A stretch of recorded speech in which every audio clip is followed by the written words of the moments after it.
वशिष्ठ जी बोले, हे राम जी, पुरुष अपना मित्र आप ही है और अपना शत्रु भी आप ही है।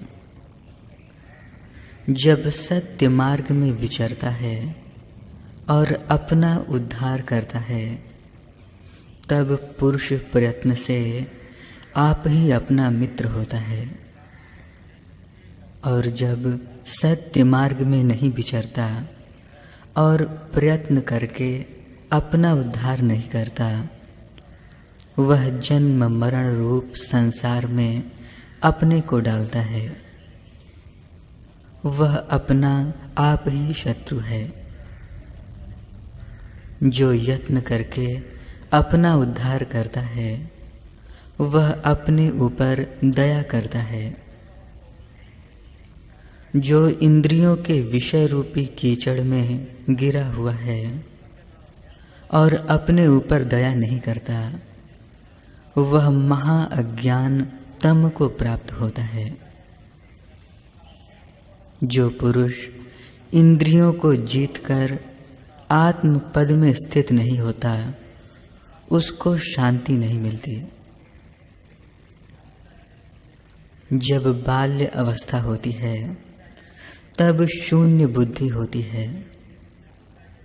वृद्ध अवस्था में अंग क्षीण हो जाते हैं और यौवन अवस्था में इंद्रियों को नहीं जीत सकता, तो फिर कब कुछ करेगा।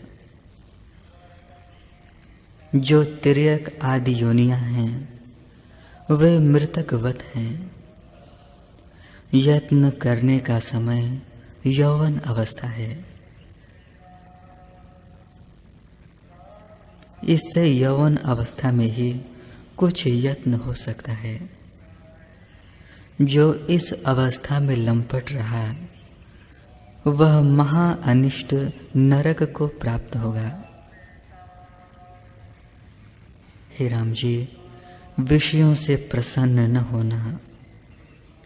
यह शरीर नाश रूप है, तो विषय क्यों भोगे। वेद शास्त्र सुनकर भी जानता है और अनुभव करके भी जानता है कि यह शरीर नाशवान है, पर उसी शरीर में सत्य की भावना करके जो विषयों के सेवन का यत्न करता है, उससे बड़ा मूर्ख और कोई नहीं। वास्तव में वही सच्चा मूर्ख है। जो इंद्रियों को जीतेगा, वह फिर जन्म न पावेगा। हे राम जी, तुम जागो और अपने को अविनाशी, अच्युत, परमानंद रूप जानो। यह जगत मिथ्या है, इसका त्याग कर दो। जब पुरुष को आत्मा का अनुभव होता है, तब जगत के पदार्थों की इच्छा नहीं रहती।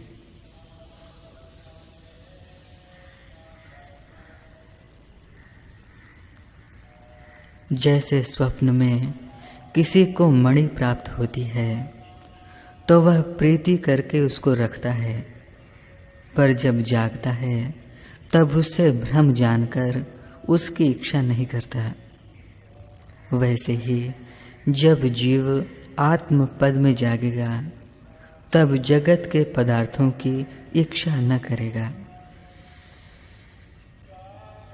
जिस शरीर के लिए मनुष्य यत्न करता है, वह शरीर भी क्षण भंगुर है। जैसे पत्ते पर जो जल की बूंद स्थित होती है, वह क्षण भंगुर और असार है और पवन लगने से क्षण भर में गिर जाती है, वैसे ही यह शरीर भी नाशवान है। जैसे धूप से तपा हुआ मृग मरुस्थल की नदी को सत्य जानकर जल पान करने के लिए दौड़ता है और मूर्खता के कारण कष्ट पाता है, तृप्त नहीं होता, वैसे ही मूर्ख मनुष्य विषयों और पदार्थों को सत्य जानकर उनके लिए यत्न करता है और कष्ट पाता है, कभी तृप्त नहीं होता। जिन पदार्थों को पाने के लिए मनुष्य यत्न करता है, वे मायिक पदार्थ बिजली की चमक के समान उदय होते हैं और नष्ट भी हो जाते हैं। ये पदार्थ विचार बिना सुंदर दिखते हैं, इनकी इच्छा मूर्ख करते हैं, क्योंकि उनको जगत सत्य प्रतीत होता है। ज्ञानवान को जगत के पदार्थों की तृष्णा नहीं होती, क्योंकि वह जगत को मृग तृष्णा की नाई असत्य जानता है और ब्रह्म भावना में दृढ़ रहता है।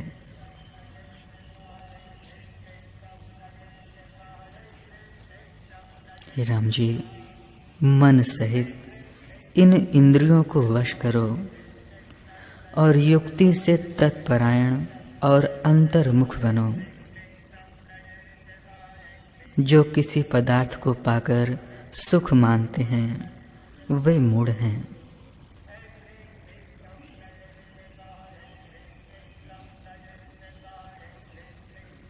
जब इस संसार का स्फुरण निवृत्त होगा, तब परमात्मा का साक्षात्कार होगा।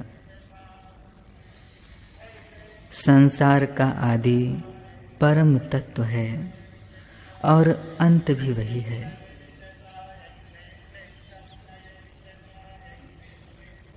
हे राम जी, बोध वही है जिसको पाने से फिर जन्म न हो, और जो जन्म मरण से रहित हो उसी को ज्ञानी कहते हैं। जब संसार से विमुख हो और संसार की सत्यता न भासित हो, तब जानिए कि फिर जन्म न पावेगा। जो पदार्थ कारण से उत्पन्न नहीं हुआ, वह सत्य नहीं होता। इससे यह संसार मिथ्या है। जो मिथ्या है तो इसकी वासना कैसे हो?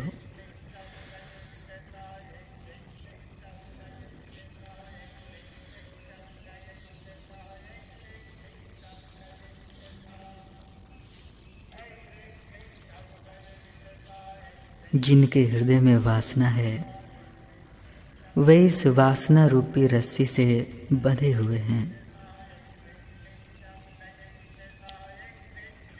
हे साधो, जो पुरुष वासना की तांत से बंधे हुए हैं, वे इस लोक में वश हो जाते हैं,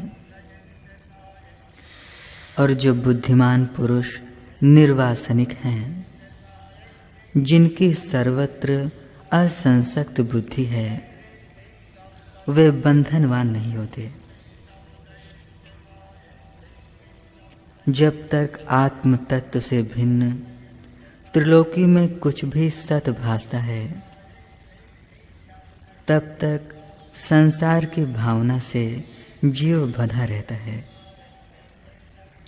संसार में सत भावना करनी अनंत दुखों का कारण है, और संसार में असत बुद्धि सुख का कारण है।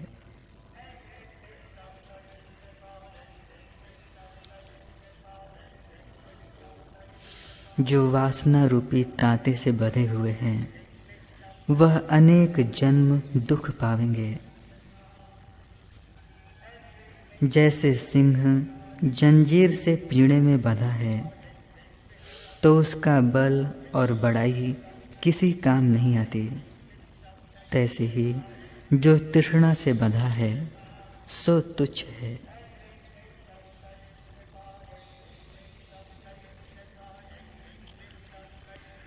जिन्होंने सत्संग और सत शास्त्रों द्वारा आत्मपद पाया है, सो सुखी हुए हैं।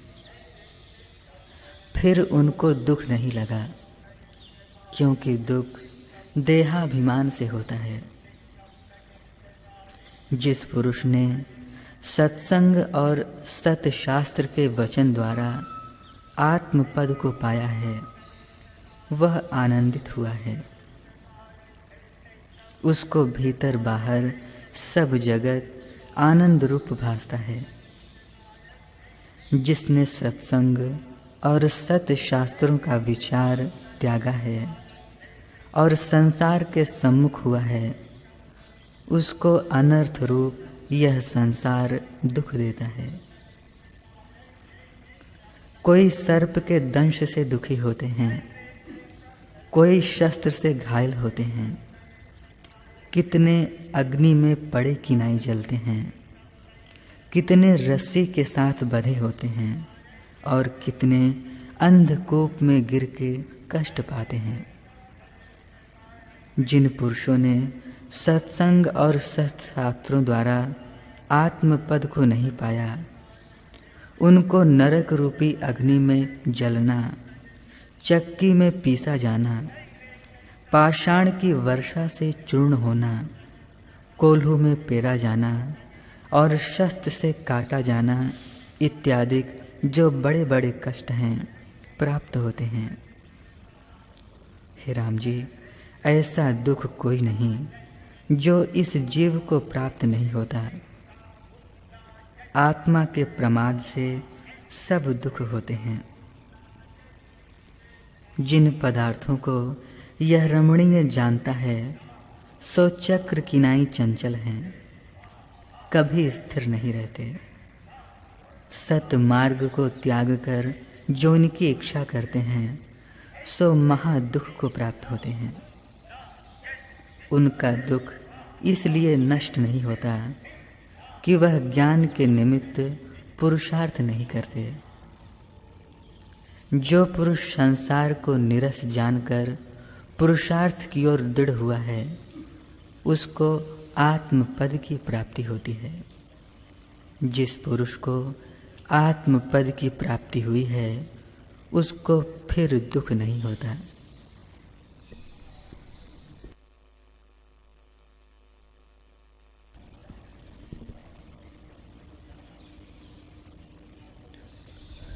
हरि ओम।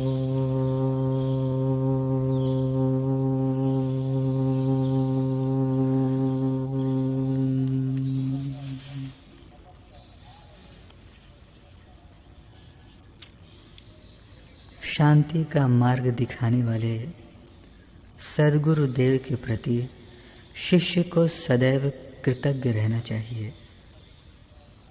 कृतघ्न बेवफा शिष्य इस दुनिया में हीन भाग एवं दुखी है। उसका भाग्य दयनीय, शोचनीय एवं अफसोसजनक है। तत्पर एवं सन्निष्ठ शिष्य अपने आचार्य की सेवा में अपने संपूर्ण मन एवं हृदय को लगा देता है। तत्पर शिष्य किसी भी परिस्थिति में अपने गुरु की सेवा करने का साधन खोज लेता है। जो मनुष्य वफादार एवं बिल्कुल नम्र बनते हैं, उनके ऊपर ही गुरु की कृपा उतरती है। भलाई की एक नदी है जो ईश्वर के चरण कमलों में से निकलती है और गुरु के आज्ञा पालन के मार्ग से बहती है। गुरु करना और बाद में उनको धोखा देकर उनका त्याग करना, इसकी अपेक्षा गुरु नहीं करना और भवा टवी में भटकना बेहतर है। जो मनुष्य विषय वासना का दास है, वह गुरु की सेवा नहीं कर सकता, गुरु को आत्मसमर्पण नहीं कर सकता। फलता वह संसार के कीचड़ से अपने आप को बचा नहीं सकता। जो अपने गुरु की आज्ञा का पालन नहीं करता तथा गुरु की सेवा नहीं करता, वह मूर्ख है। गुरु के वचन में और ईश्वर में श्रद्धा रखना सत्व गुण की निशानी है। निरपेक्ष भक्ति भाव पूर्वक जो गुरु के चरणों की पूजा करता है उससे सीधी गुरु कृपा प्राप्त होती है। किसी भी फल की आशा से रहित होकर जो गुरु सेवा और गुरु पूजा में लगा रहता है वह उल्टे मार्ग में नहीं जाएगा। उसे सेवा पूजा का प्रकाश अवश्य प्राप्त होगा।